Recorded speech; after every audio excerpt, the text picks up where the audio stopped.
उत्तराखंड में यूसीसी के नियमों को मंजूरी, पर्सनल लॉ से जुड़े विवाद शामिल नहीं। जनवरी में उत्तराखंड में यूनिफॉर्म सिविल कोड लागू हो सकता है।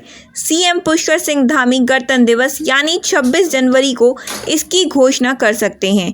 यूसीसी के नियमों में बदलाव किया गया है। इसमें पर्सनल लॉ से जुड़े विवाद शामिल नहीं किए गए हैं।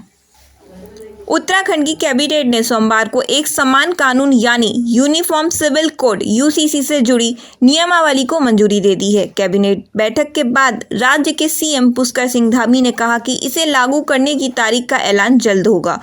इससे पहले दिसंबर में धामी ने कहा था कि जनवरी में प्रदेश में यूसीसी लागू कर दिया जाएगा। अटकलें हैं कि राज्य सरकार गणतंत्र दिवस पर यूसीसी लागू करने की घोषणा कर सकती है।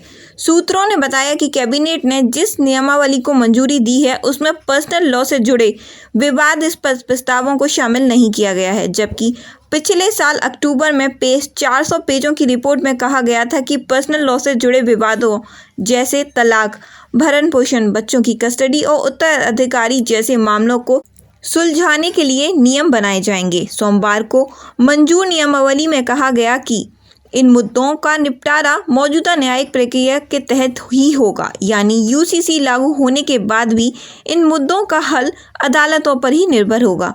नियमावली में सिर्फ शादी, तलाक, लिव इन संबंधों के रजिस्ट्रेशन के मामले में समान नियमों का प्रस्ताव है। यह नियमावली यूं तो उत्तराखंड के सभी निवासियों पर लागू होगी, लेकिन राज्य के आदिवासी समुदाय को बाहर रखा गया है। रजिस्ट्रेशन पोर्टल की मॉक ड्रिल। आज सीएम धामी ने कहा कि शादी, तलाक, लिव इन रिलेशनशिप के ऑनलाइन रजिस्ट्रेशन के लिए पोर्टल तैयार किया गया है ताकि लोग मोबाइल फोन के माध्यम से घर बैठे रजिस्ट्रेशन करवा सकें।